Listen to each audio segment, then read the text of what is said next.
మన దైనందిన జీవితంలో ప్రతి ఒక్కరూ తమ సంభాషణల్లో రోజుకొక్కసారైనా తలచుకునే జీవి కుక్క.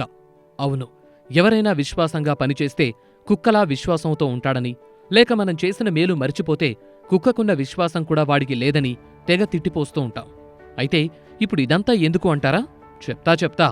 ఈరోజు మనం హచికో అనే విశ్వాసానికి మారుపేరుగా చరిత్రలో నిలిచిపోయిన ఒక కుక్క గురించి మాట్లాడుకుందాం. ఈ హచికో జపాన్కి చెందిన ప్రొఫెసర్ ఉయినో ఇంట్లో ఉండేది. ఈ హచికోను ప్రొఫెసర్ గారు చాలా ప్రేమించేవారు. ప్రతిరోజు ప్రొఫెసర్ గారు కాలేజీకి వెళ్లేటప్పుడు హచికోను షిబుయా రైల్వే స్టేషన్కు తీసుకువెళ్లేవారు. అక్కడి నుంచి ప్రొఫెసర్ గారు వెళ్లిపోయేవారు. హచికో మాత్రం స్టేషన్ వద్ద తిరిగి రాకుండా ఆయన తిరిగొచ్చే వరకు ఎదురు చూస్తూ ఉండేది. ఆయన తిరిగి వచ్చేటప్పుడు ఆయనతో పాటు తిరిగి వాళ్ళింటికి వెళ్లటం దానికొక అలవాటుగా మారిపోయింది. కాని ఒకరోజు ప్రొఫెసర్ గారు కాలేజీ నుంచి తిరిగి రాలేదు. దానికి కారణం తాను పనిచేసే చోటే ఆయన కుప్పకూలి మరణించటం.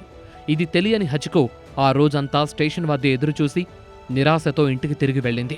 తర్వాత హచికోను వేరొకరు దత్తత తీసుకుని దాని బాధ్యతలు తీసుకోవటం మొదలుపెట్టారు. అయినా సరే ప్రొఫెసర్ వస్తాడు అనే ఆశతో హచికో ఆయన కోసం రోజూ స్టేషన్కు వెళ్లి ఎదురుచూస్తూ ఉండటం కొనసాగించింది. ఇలా 1-2 కాదు, సుమారు 10 సంవత్సరాలు తన యజమాని కోసం ఎదురుచూస్తూనే ఉంది.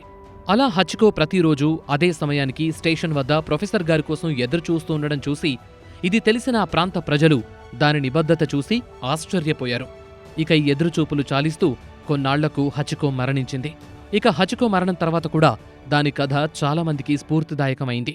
అది ఏళ్ల తరబడి తన యజమాని కోసం ఎదురుచూసిన ఆ రైల్వే స్టేషన్లోనే దాని ప్రతిమను షిబుయా రైల్వే స్టేషన్ వద్ద ప్రతిష్ఠాపించారు.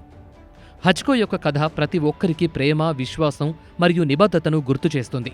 అంతేకాదు, మనల్ని ప్రేమించేవారి పట్ల మనం ఎంత ప్రేమ మరియు నిబద్ధతతో ఉండాలో మనకు తెలియజేస్తుంది.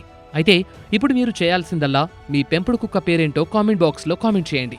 ఇలాంటి ఇంట్రెస్టింగ్ ఇన్ఫర్మేషన్ కోసం ఈ వీడియోను లైక్ చేసి, షేర్ చేసి మా ఛానల్ని సబ్స్క్రైబ్ చేయండి. Thanks for watching.